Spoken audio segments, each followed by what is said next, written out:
Amit, hi, good to have you with us. How have you been? All good. Thank you having me here. Amit, I'm particularly excited about this session. Talking about EasyGov. This is a subject which has been close to my heart, right? And I think anybody who's been in the space of finance in general, right? And I think where India is, I think this is something which is just so much more important.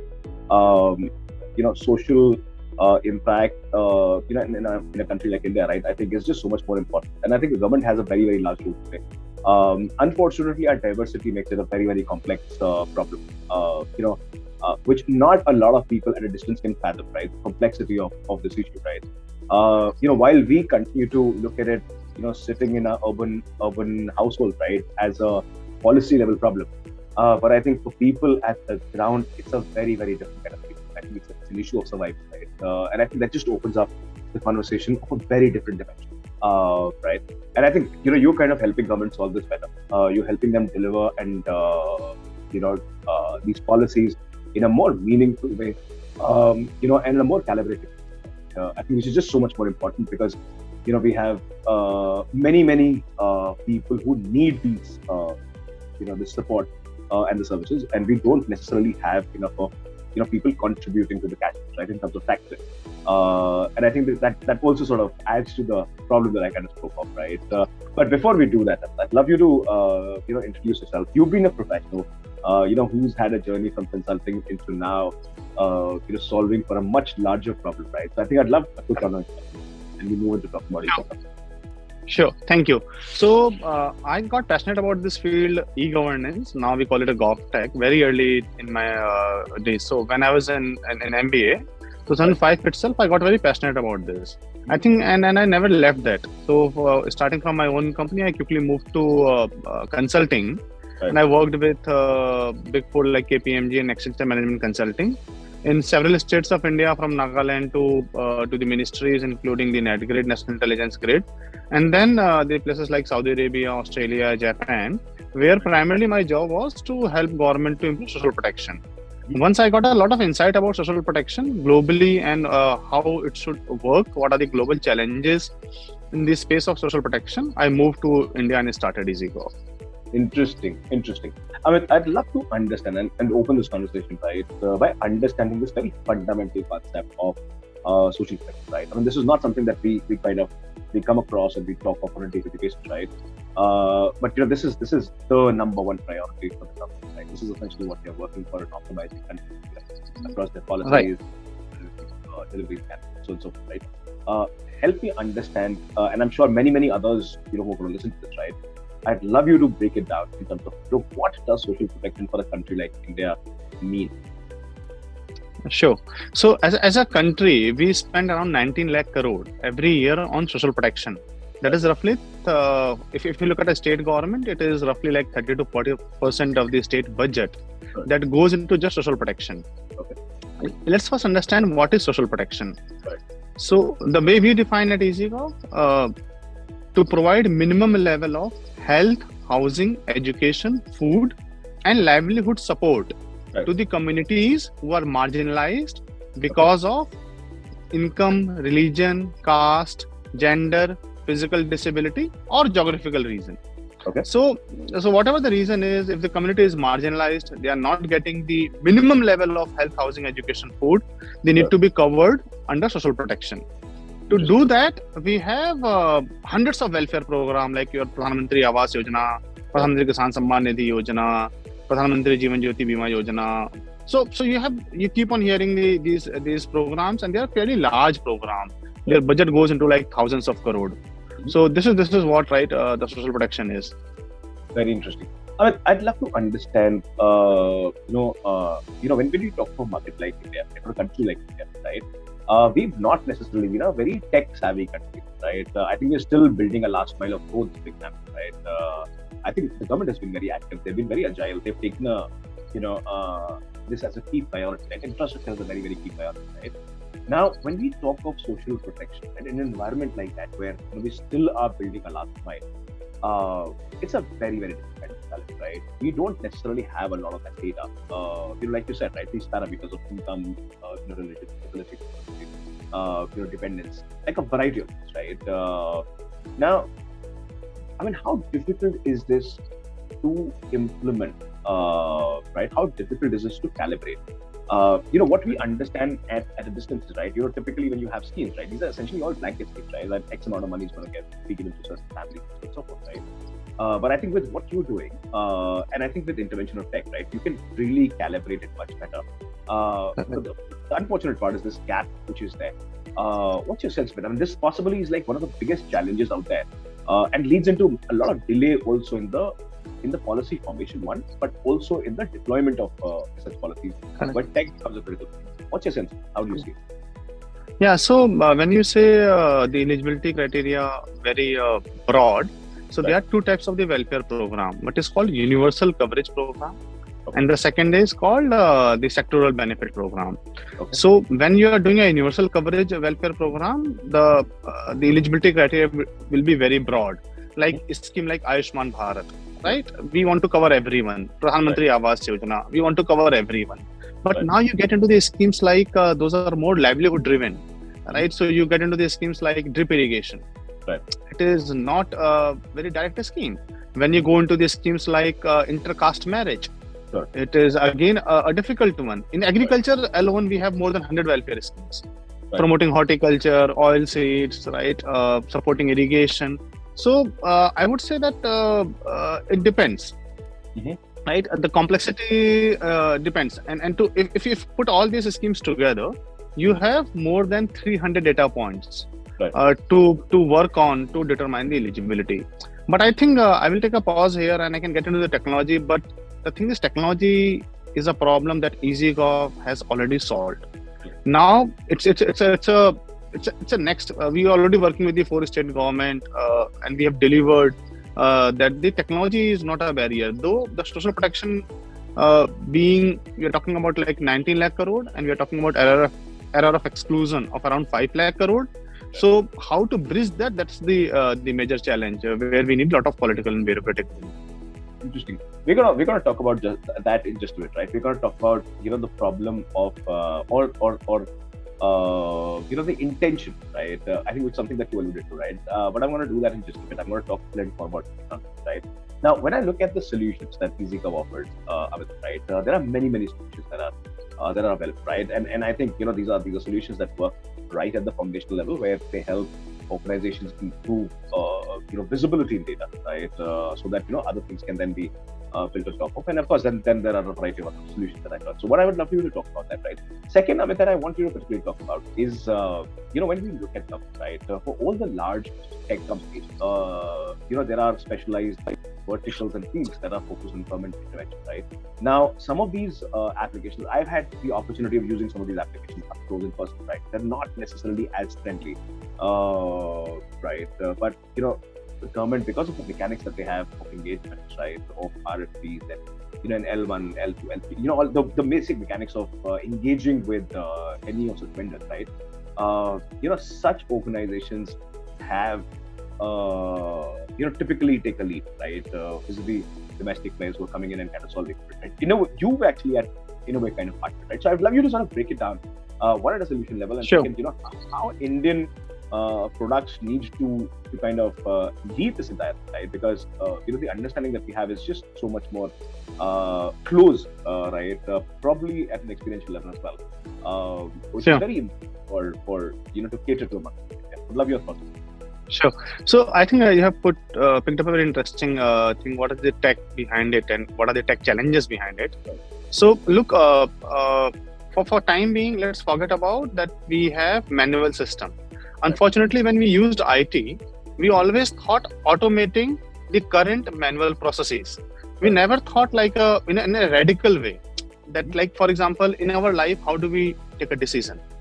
It is like a combination of a objective and subjective criteria. Right. So they are something that is very binary in nature, 0, 1, right? I will do this, that, and then there becomes a subjective criteria that if I do, there are plus and minus both, but where should I go?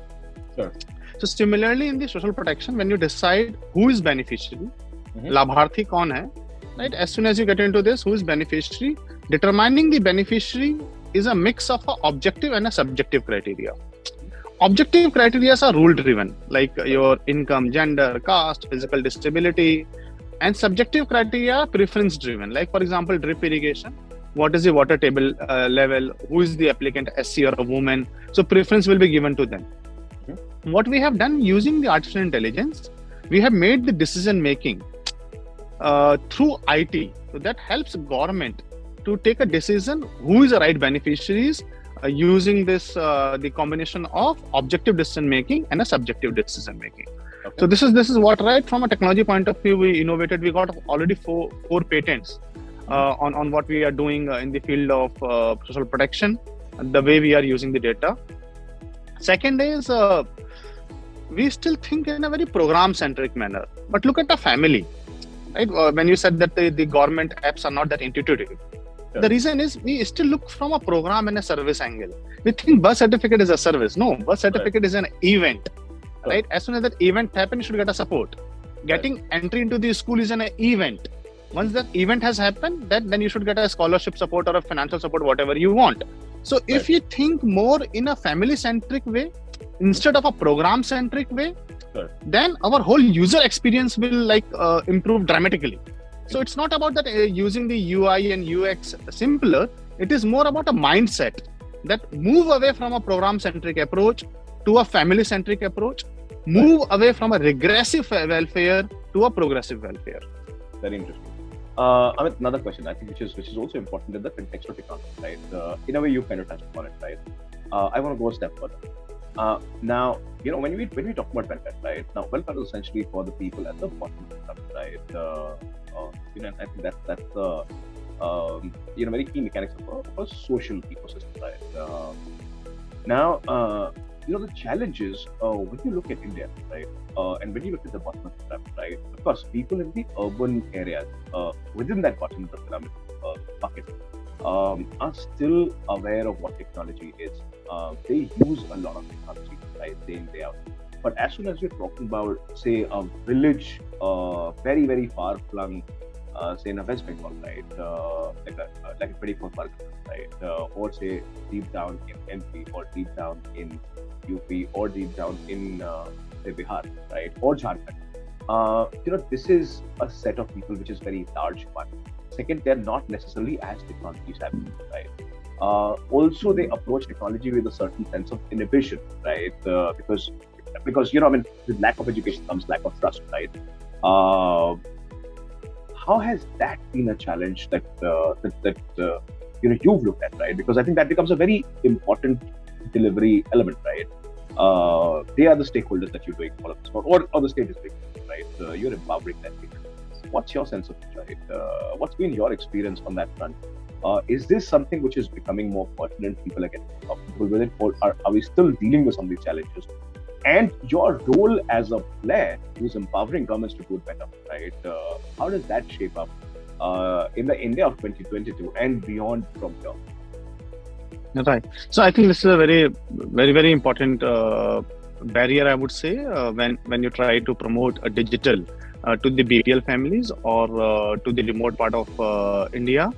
So one challenge used to be a network challenge, but thanks to the current 5G that we are rolling out in this month, and the cost of our data that is lowest in this country globally, so that makes the whole network and the money point of view affordability in the hand of the consumer. So even BPL person has a kind of if it's a feature phone or a smart or kind of a very basic level of a smartphone to consume all the technology services. What is second important thing, that the barrier of technology can be crossed against the benefit of a technology. Right. So for example, if I say that you go and run, right, and you'll get a 500 rupees, you may not decide to. But if I say that no, you run, you will get a 5 lakh rupees. Right. You will definitely going to attempt it. So similarly, and I have seen in the e-governance field many such projects where technology, I would say, was not robust, but there was a hope. There was a hope among the people, right? So I worked in a grievance redressal system a long back in Sitapur. And that time, forget about digital literacy, even the normal literacy was very poor. But people used to apply for the grievance in thousands every day.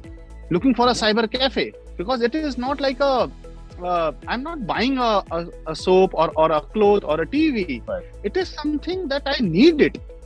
So I will overcome the technology barrier myself. If I have an assurance that I will get a benefit, it's like that a poor person will get a house. For that, right now, he's taking a round of the Gram Pradhan and the MLAs, right? The government officer. So just look at the comparison against that, taking a help from a technology point of view. And in EasyGov, right, to make it very simple, we have made in the 3 mode. What is called self-service mode, people who are tech savvy. Second is called assisted mode, that people can be helped by someone in the family or in the friend circle who knows the technology. Right. And the third one is a DSC mode, digital service center, that people can walk into any cyber cafe, right? Then DSC will log in and will do the operation on their behalf. Interesting. Very interesting. I think India needs such structuring, right, in delivery of service. Very, very important. At least now, I think it's very, very important, right? Possibly 5 years down the line, it's going to be right. I mean, another very big problem, right? Now, when you talk about tech, right, or government tech, and I think any business which is getting built in that space, right? Now it's that business is looked at, with many questions, right? And it's largely because dealing with the government is not necessarily very easy, right? It's a process which could be very, very cumbersome, exhausting, and that's largely because people within the government, right, don't necessarily want you to go wrong, right, or want you to be live, and not in a wrong way. It's just that their answerability is much larger, and that leads to a certain level of the delay in the process, right, and which not necessarily is very, very comfortable, right? Especially when you're building a startup, right? Because you get into a mode where you're looking at action day in, day out, right? Every minute is important. It's very challenging, right? What's been your secret, right? I mean, today you're working with 4 state governments. Where does the patience come in, or where does the balance come from, right? If I could put it that way. Would love to understand that. So I think again very important, and I think thanks for touching this. Unfortunately, the GovTech growth in this country is not anywhere in compared to a fintech or a e-commerce or edutech or a health tech. And this is unfortunate because the GovTech is something that touches the maximum number of lives, unlike any other tech. And if the GovTech problem is solved, every tech get a boost. It's like EdTech will get a boost, health tech will get a boost. But the fundamental problem of a GovTech cannot be solved because it is in a junction of a politics, the bureaucracy, and a business. Right? So this is a place where in any other place there are 2 minor players, 1 major player. Here the business itself is a minor player. The politics, right? The way our constitution has been written, the executive and the legislative, right? We have to work in that junction in GovTech, and they both have their own aspirations and for good reasons. And to balance that out, it becomes very difficult. So that's one from a domain point of view. Another one is being government. Usually, you are not allowed to monetize the data. So we are a data-driven startup. We will not charge government. We will give it free of cost to the government. But for that, we need to monetize the data. But government will never allow you to monetize the data. That means from an investor point of view, your valuation can be only grow as a SaaS company. That means if I can monetize the data, I can only become a tech platform company, software as a service provider, SaaS company. What EasyGov is, right? We white label and we give it to the government. Once we become a SaaS, then we go into the L1 process, what you said, the tender process, QCBS and everything. Though there has been exception in Karnataka, the government awarded on a nomination basis, proving with the help of a committee having members from the triple IITs that EasyGov is the most innovative solution. And the tendering process is not possible, and that's why we got the work on a nomination basis.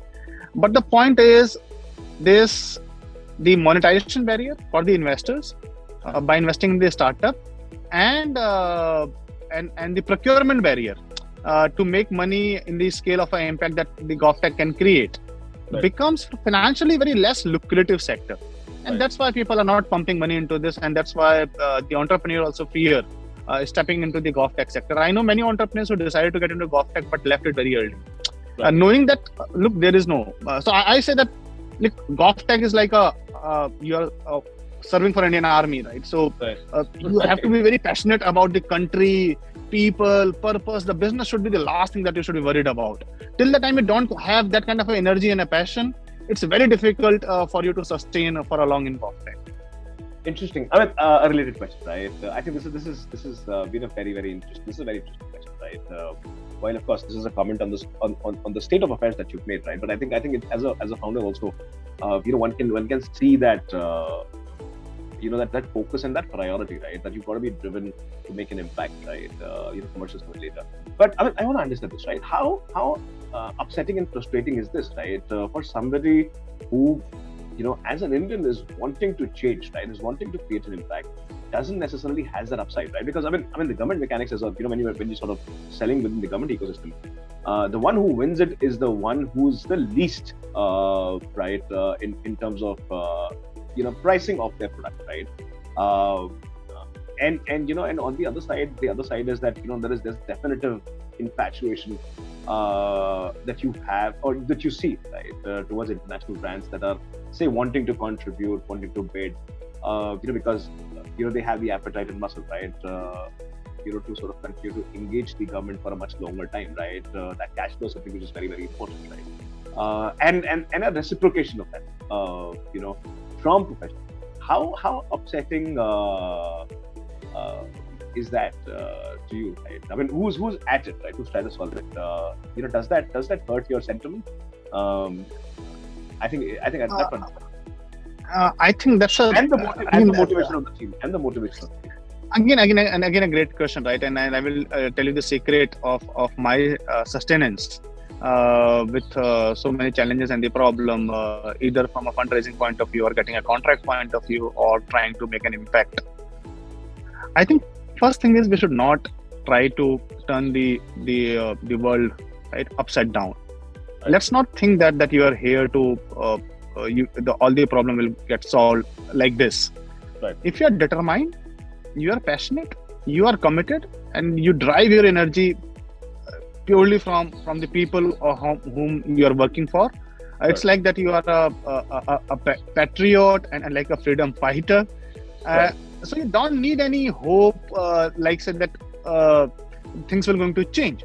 Mm-hmm. It's said that, look, I am not comfortable with this. Right. I am not going to change. I will keep on fighting. So if you have that kind of a determination, that kind of a passion, believe me, the change happens. It happens at a very slow pace. It happens incremental, but you have to be there to see that change. Right. You have to have that kind of a patience, the commitment for the cause, that you are able to stand for a long. And the bigger the challenge is, right, more time it will take to see the impact. So my suggestion to anyone who's working in a social protection space or for larger good of the community, be very ethical, be very honest to your purpose, and stand there against all the odds. Interesting. Amit, towards the end of our conversation, but before I let you go, right, you're working with state governments, right? You're actually working with them, empowering them to implement some people. Which is out of all of them, and I think it's an unfair question, right? And I'm gonna give that to you right at the beginning, right? But which is the one where you found it to be the most exciting, right? Because you could deliver it with just so much more ease, right? Which otherwise is that entire delivery mechanics while you're working with with government departments, right? I think it's just very time taking, right? What's been that one project that has been to your liking, and you wish that India, could possibly learn from this playbook, and we could just implement, these policies and integrate tech so much more faster? Which is that one project? Sure. So I will pick up a kind of a project we did in Karnataka for a district called Mandya. Mandya is a district in the state of Karnataka, where we wanted to find out the problem of error of exclusion in backward class scholarship. So government spent like thousands of crore for the backward class student scholarship. And why this project is favorite to me, because it opened my eyes. Right. It opened my eyes like that this is fundamental problem of social protection. And till the time we don't solve this, we are stuck. So what we did, we analyzed 96,000 students in that district by, I will not get into technology details, by merging like 6-7 different databases to find out who are the students who are eligible for backward class scholarship and are deprived. So a kind of a score that, like if you have a CIBIL score, we have given the deprivation index. So what is the deprivation index? So what we found that 44,000 students are getting a scholarship. So far the story was so good. But then we found that there are 18,000 students who are more deprived, but not getting the scholarship. Whereas there are 12,000 students who are very less deprived, but getting the scholarship. So I call one side as an error of inclusion, if you are less deprived and getting the benefit. Other side as an error of exclusion. That means you are more deprived, but not getting it. And social protection problem is to minimize both the errors, error of inclusion and error of exclusion. Now look, when you try to find out the error of exclusion, people always challenge you that how can you tell that there is so much problem in my system? So there were 88 physically challenged BPL girls who are not getting the scholarship, and there can't be more needy person. Right, for other than this, and this could be because of an awareness problem, because of an application problem, or because of a political discussion problem. But whatever it is, let's assume you solve this problem of error of exclusion of 30%. That is 5 lakh crore. From where 5 lakh crore will come? That can only come by eliminating the error of inclusion of the same amount. But eliminating the error of inclusion is very difficult. Because people who are getting the benefit just think that can you snatch away the benefit from them, even if they are not deserving. Let's say I start giving you a pension from a government, though you are not deserving, and you start getting 10,000 rupees from a government. The day I will snatch that 10,000 rupees from you, you will come on a road, and that becomes a very complex political problem. How to kill error of inclusion without offending the voters? Interesting, Amit. I think we need many more sessions to be talking about all of these things, right? I think one session will never suffice for the kind of problems that we have at hand, right? And you're absolutely right when you say what you say, right? And I think this is something that we see across the board. That I think every policy that is put out, I think there's a little bit of a calibration that happens on the political impact, or the outcome of that particular. Policy, and I think those are pangs and challenges of a democracy, but I think are also equally important, right? I mean, you've had a phenomenal journey, right? 6+ years of work, 4+ states, many projects. What are the next 2.5 years like, right? Because the time couldn't have been right. What we experienced in COVID, of course, it was a very difficult time, but I think this is the world has emerged out to be very different. We've become information first in many things, right? This is something which is cut through classes. Even people in the most rural areas are now information first, right? Agriculture practice, for example, adoption of technologies is phenomenal. I mean, we're seeing trends across, right? We've become information first at a global level. What are the next 2.5 years like? My sense is that this is possibly the most exciting time, or the time that you've been building EasyGov for, right? What are the next? What are the challenges and the milestones that you've set for yourself and for your team? Thank you. I think I have not even scratched the surface of the problem, and there's a long way to go when you say. So the way I defined the vision of EasyGov, and obviously my vision being a founder of this company, to make social protection family-centric and progressive. Progressive for people, progressive for economy, and progressive for country. So once you go overboard with social protection, what happens? There is a fear of becoming Sri Lanka. In fact, many of Indian states are into that deep economic crisis, that because of the social protection, their economic condition is terrible. It's very bad. I was talking to a state, right? I will not name, but they are surviving on a social protection. Social protection is not the money for the survival, and if you are not moving away people from social protection, your economy will crash. So and this is not a problem of India, as I said. It is a problem of a globe. It's politically very kind of a anti-popular measure if you say that I will snatch away something from a people, but you don't need to snatch something away from a people. What you have to do, you have to change the whole mindset to make social protection progressive. Right. And we, if you ask me for next 2 to 3 years, I think now we are somewhere very close. We started bidding even outside India as well. So we have submitted the bid last month to African country, and we are already talking to a couple of Middle East company. But I think in next 2 to 3 years, we will be closer to our vision to make social protection family centric and progressive, and we will open also the global market in next 2 to 3 years. Phenomenal. Amit, this has been an absolutely spectacular conversation. Like I said, you can't do justice to a topic like this in one conversation, right? In the 30, 35 minutes, 40 minutes per conversation, right? And I think you need to do many, many more of them. And I'm going to look forward to doing many more of these conversations, with you on this particular topic, right? I think because this is possibly the most pertinent topic, right? I think, and everyone should know this and understand this, right? I think because it requires for a certain contribution and sensitivity for the contribution to the policies that are being designed. Amit, last question, very cliched, right? But I think an important question. I think every founder has a very unique way. It has its own challenges, it has its own difficulties, right? It has those superhuman moments, right? The way I look at it. And I think every other founder can learn from his own journey, right? Your possibly has been, very interesting, right? And possibly one of the most challenging ones because of the sector that you chose, right? Because that segment and sector continues to be loaded with its preconceived notions, lack of will, and many other challenges, right?